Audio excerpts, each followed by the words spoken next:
A couple weeks ago, during our conversations with children at our Sunday morning worship, I mentioned a favorite Bible story of mine, and I'd like to share that story with you now. It comes from Numbers chapter 22, but it's not one that I'm going to read right from the Bible. So I guess we could call this the Pastor Pam translation of the story of Balaam and his donkey. So the Israelites, who you may remember are God's chosen people, moved into a land called Moab. And this made the king of Moab very nervous. So he called on a man named Balaam, and he asked Balaam to come and curse the Israelites so that if it came down to a battle, the king of Moab would be more easily able to beat them. So Balaam rides his donkey towards the king of Moab, and along the way, an angel of the Lord comes and stands in the path. The donkey can see the angel, but Balaam can't. So 3 times the donkey avoids the angel. The first time, the angel just stands in the middle of the road and the donkey veers off into a field. And Balaam, not liking this, beats his donkey to get her back on the path that he wants to be traveling. The second time, the angel is there, sword in hand, ready to oppose Balaam.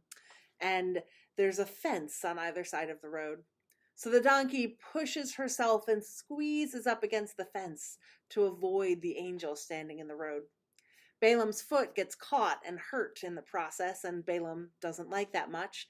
So again, he hits his donkey, getting her back on the path that he wants to be taking.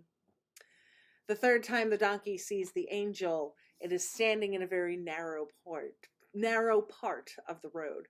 There's no way around the angel this time.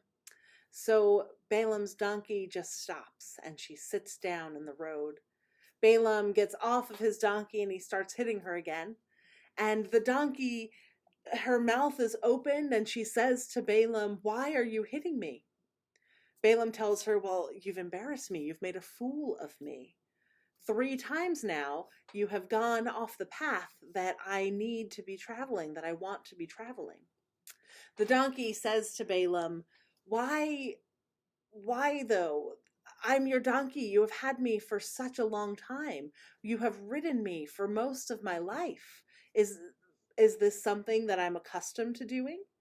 And Balaam says, "No, this is a new habit."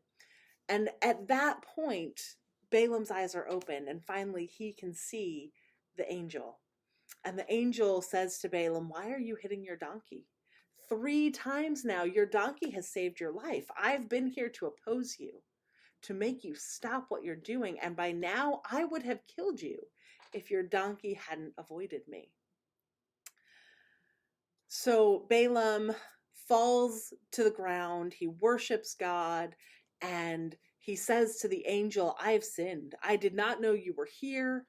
I will turn around and I'll go back home." And the angel says, "No, keep going, but only say the things that I tell you to say. Only say the things that God puts into your mouth." This is a story that we don't hear that often, but it's definitely an interesting one.